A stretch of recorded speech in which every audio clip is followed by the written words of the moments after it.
Hello student, आपका जीते PC math class में स्वागत करता हूं।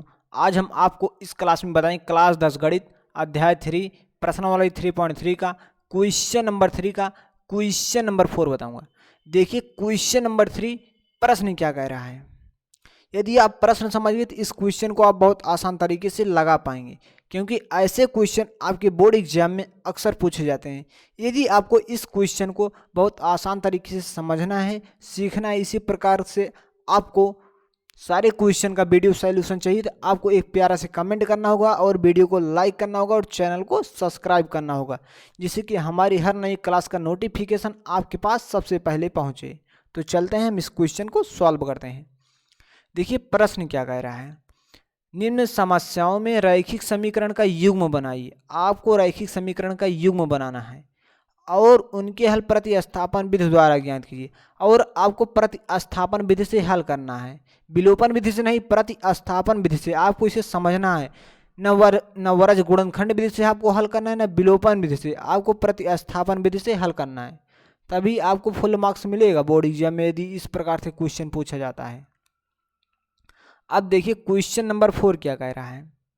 एक नगर में टैक्सी के भाड़े क्या है, एक नगर में टैक्सी के भाड़े में एक नियत भाड़े के अतिरिक्त चली गई दूरी पर भाड़ा सम्मिलित किया जाता है। आगे देखिए प्रश्न क्या कह रहा है। 10 किलोमीटर दूरी के लिए भाड़ा 105 रुपये। 10 किलोमीटर जाने के लिए आपको भाड़ा 105 रुपये देना होगा। क्या कह रहा है, 10 किलोमीटर जाने के लिए आपको भाड़ा 105 रुपये देना होगा। 15 किलोमीटर जाने के लिए आपको भाड़ा 155 रुपये देना होगा। और आपको क्या ज्ञात करना है, एक नियत भाड़ा आपको ज्ञात करना है। एक नियत भाड़ा मतलब एक स्थान से दूसरे स्थान तक जाने के लिए कितना भाड़ा देना होगा आपको, नियत भाड़ा। और प्रति किलोमीटर भाड़ा मतलब 1 किलोमीटर के लिए कितना भाड़ा देना होगा आपको ज्ञात करना है। और एक व्यक्ति को 25 किलोमीटर यात्रा तय करने में कितना भाड़ा देना होगा। आपसे पूछ रहा है नियत भाड़ा, एक से दूसरे स्थान तक जाने के लिए नियत भाड़ा कितना होगा, प्रति किलोमीटर मतलब 1 किलोमीटर के लिए कितना भाड़ा देना होगा आपसे पूछ रहा है। और एक व्यक्ति को 25 किलोमीटर यात्रा तय करने में कितना भाड़ा देना होगा। आपको 3 चीज़ ज्ञात करना है। तो चलिए हम इस क्वेश्चन को सॉल्व करते हैं। तो आपको सबसे पहले यहाँ मान लेना है, माना क्या है, नियत भाड़ा। आपको सबसे पहले माना है नियत भाड़ा, आपको मान लेना, माना टैक्सी का नियत भाड़ा x रुपये तथा प्रति किलोमीटर का भाड़ा रेट y रुपये। ठीक, एक व्यक्ति को 25 किलोमीटर यात्रा तय करने में कितना भाड़ा लगेगा, तो आपका हो जाएगा x + 25y। तो चलिए हम सब कुछ सारे टॉपिक को हम लिखते हैं और आपको नोट करना है और क्वेश्चन को समझते चलना है। हल, माना टैक्सी का नियत भाड़ा रेट x रुपये, माना टैक्सी का नियत भाड़ा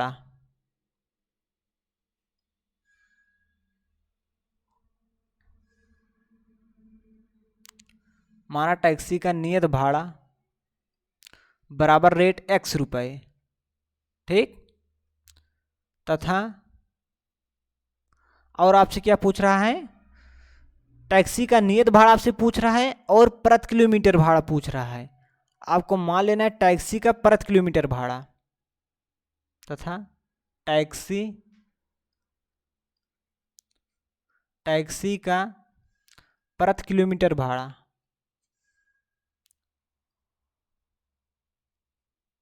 प्रति किलोमीटर भाड़ा बराबर आपको रेट y रुपये मान लेना है। ठीक, अब आगे देखिए, आपको लिख देना है प्रश्नानुसार। क्या है, प्रश्नानुसार।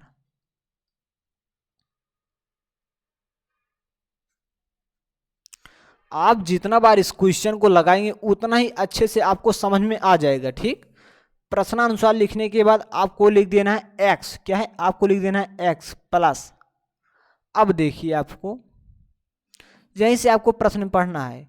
10 किलोमीटर, क्या है, 10 किलोमीटर दूरी के लिए भाड़ा 105 रुपये देना होगा। ठीक, क्या है, 10 किलोमीटर दूरी के लिए भाड़ा 105 रुपये देना होगा।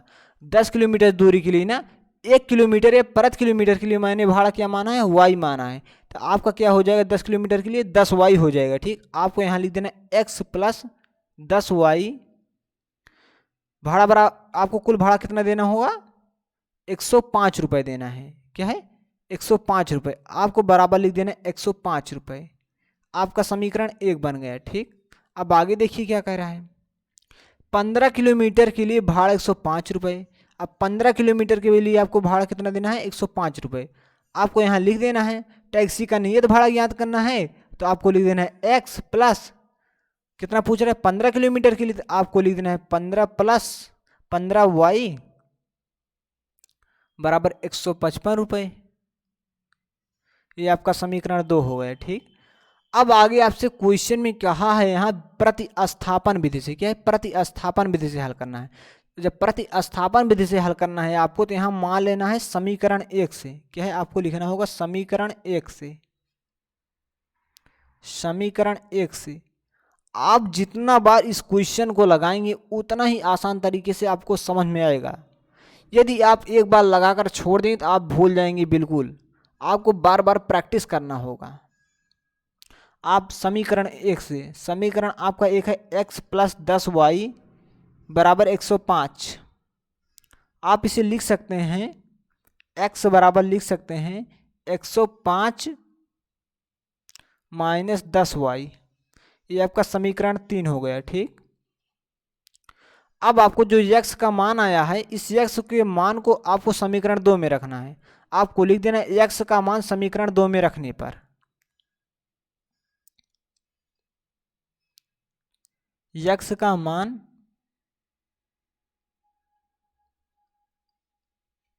समीकरण 2 में रखने पर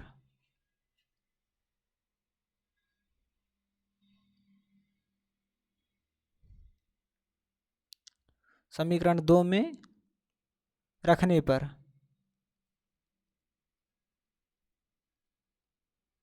देखिए, हम x का जो मान आया है 105 माइनस 10y, हम इसे यहाँ रख देंगे। कहाँ, x के स्थान पर।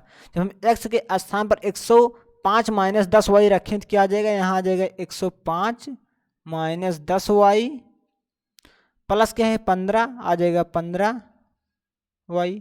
आपको यहाँ समझना है। देखिए, x के स्थान पर मैंने यहाँ x के स्थान पर क्या रख दिया, देखिए x बराबर क्या है 105 माइनस 10y। हम x के स्थान पर रख सकते हैं 105 माइनस 10y। मैंने इस x के स्थान पर यहाँ रख दिए 105 माइनस 10y प्लस 15y था, 15y आ गया बराबर क्या है 155, बराबर आ जाएगा 155। ठीक, हम चलते हैं अगले पेज पर। आप इतना नोट कर लीजिए। ठीक, आपको एकदम बढ़िया से नोट्स बनाना है और इस क्वेश्चन को बार बार प्रैक्टिस करना है। अब हम यहां लिखेंगे 105 आ जाएगा हमारा। देखिए, हम यहाँ देखिए माइनस 10y है प्लस 15y है। क्या है, माइनस 10y प्लस 15y।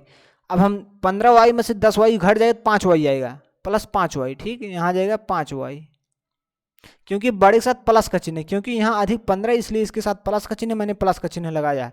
अब बराबर क्या है 155, हम यहाँ लिखेंगे बराबर 155। अब यहाँ आ जाएगा 5y बराबर 155 माइनस 105। यहाँ हम इस प्रकार से लगा देंगे दिस सिंप्लाई। दिस सिंप्लाई का मतलब होता है नई लाइन स्टार्ट हो चुकी है, मतलब नई लाइन स्टार्ट हो चुकी है। ठीक, अब देखिए यहाँ आ जाएगा 5y बराबर, हम यहाँ घटा देंगे तो यहाँ कितना आएगा 50 आ जाएगा। 155 में से 105 घट जाएगा तो यहाँ 50 आएगा। ठीक, अब हम y बराबर क्या लिख देंगे 150/5। इस साइड 5 गुणा करा बराबर के इस साइड भाग करेगा तो यहाँ y बराबर आपको मिल जाएगा 5 कम 5 5 दहम 50, आपको यहाँ 10 आ जाएगा। ठीक, तो आपको y का मान मिल गया। y आपका क्या है, टैक्सी का प्रति किलोमीटर भाड़ा। आपको टैक्सी का प्रति किलोमीटर भाड़ा मतलब 1 किलोमीटर का भाड़ा जो है 10 रुपये लग रहा है। ठीक, आप समझ गए। 1 किलोमीटर मतलब प्रति किलोमीटर का मतलब होता है 1 किलोमीटर। ठीक, प्रति किलोमीटर बराबर क्या होता है 1 किलोमीटर होता है। आपको याद रखना है इसे, क्या है, प्रति किलोमीटर बराबर होता है, प्रति किलोमीटर का बराबर होता है 1 किलोमीटर। ठीक, आपको इसे हमेशा याद रखना है। प्रति किलोमीटर का मतलब होता है 1 किलोमीटर। ठीक, अब यहाँ y का मान 10 आ गया है। अब y का मान जो आया है 10, आपको कहाँ रखना है, समीकरण 3 में रखना है। कहाँ, समीकरण 3 में। आपको यहाँ लिख देना है y का मान समीकरण 3 में रखने पर y का मान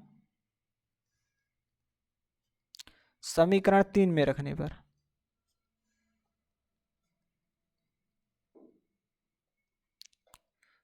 समीकरण 3 में रखने पर अब हम y का मान समीकरण 3 में रखेंगे। समीकरण 3 क्या है? x बराबर 105 माइनस 10y है। क्या है?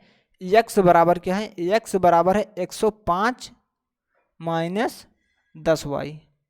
तो यहाँ आ जाएगा x बराबर 105 माइनस 10 गुणे y का मान क्या है? y का मान क्या है? 10 है। तो यहाँ आ जाएगा 10। अब यहाँ x बराबर आ जाएगा 105 माइनस, अब 10 हम 100, हम घटा देंगे। यहाँ 105 में से जब 100 घट जाए तो आ जाएगा 5। आपको x का मान 5 आ गया। ठीक है, आपका x का मान क्या आया? 5 आया। तो आप लिख सकते हैं क्या है? आप लिख सकते हैं अतः टैक्सी का नियत भाड़ा क्या है? अतः टैक्सी का नियत भाड़ा रेट 100 रुपये माने था, तो यहाँ x का मान कितना है? 5 है। आप बता सकते हैं अतः टैक्सी का नियत भाड़ा रेट 5 रुपये है। अतः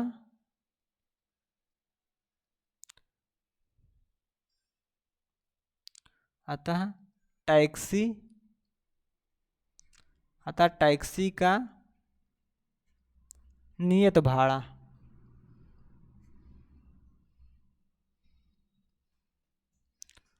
टैक्सी का नियत भाड़ा बराबर रेट 5 रुपये तथा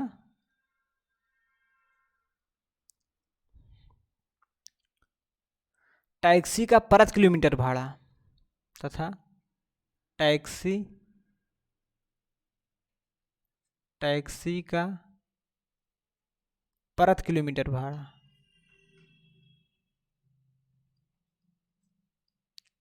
टैक्सी का प्रति किलोमीटर भाड़ा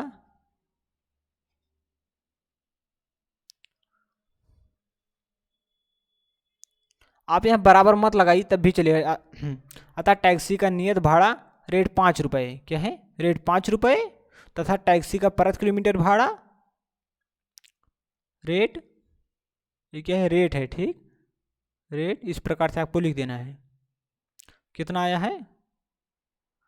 10 रुपये। टैक्सी का प्रति किलोमीटर भाड़ा रेट 10 रुपये है।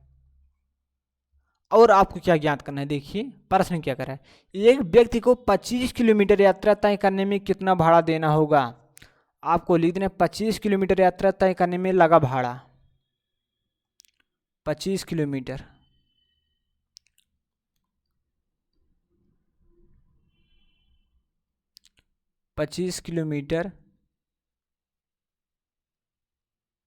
यात्रा तय करने में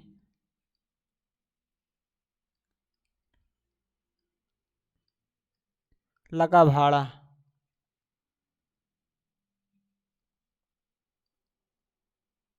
लगा भाड़ा 25 किलोमीटर यात्रा तय करने में लगा भाड़ा। अब 25 किलोमीटर तय करता है, 1 किलोमीटर का मैंने क्या माना था? y माना था, मतलब प्रति किलोमीटर का मैंने भाड़ा क्या माना था? y। तो 25 किलोमीटर तय करता है तो 25y जी, x प्लस 25y। अब आपको यहाँ x का मान रख देना है। x का मान क्या है? 5 आया था। क्या है? x का मान यहाँ 5 आया है। और y का मान 10 आपको यहाँ रख देना है। x के स्थान पर आपको 5 रख देना है, उसके बाद यहाँ 10 रख देना है। अब 5 आ जाएगा। हम देखिए 25 से 10 में गुणा कराएंगे तो आ जाएगा 250। हम इसे जोड़ देंगे 255 आ जाएगा। आप लिख सकते हैं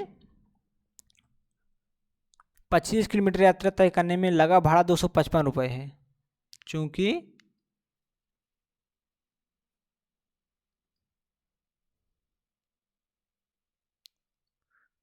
25 किलोमीटर यात्रा तय करने में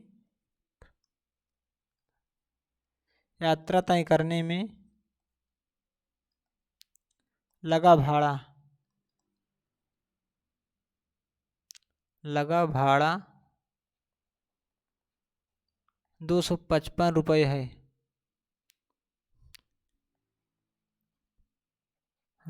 ठीक, तो आपका क्वेश्चन हम समझते हैं कि बहुत आसान तरीके से आपको समझ में आया होगा यदि आपको क्वेश्चन में किसी प्रकार का कोई डाउट है तो आप कमेंट करके पूछ सकते हैं, या आप इस नंबर पर कॉल करके हमसे बात कर सकते हैं। 91 18 95 27 25, ये हमारा व्हाट्सअप नंबर है।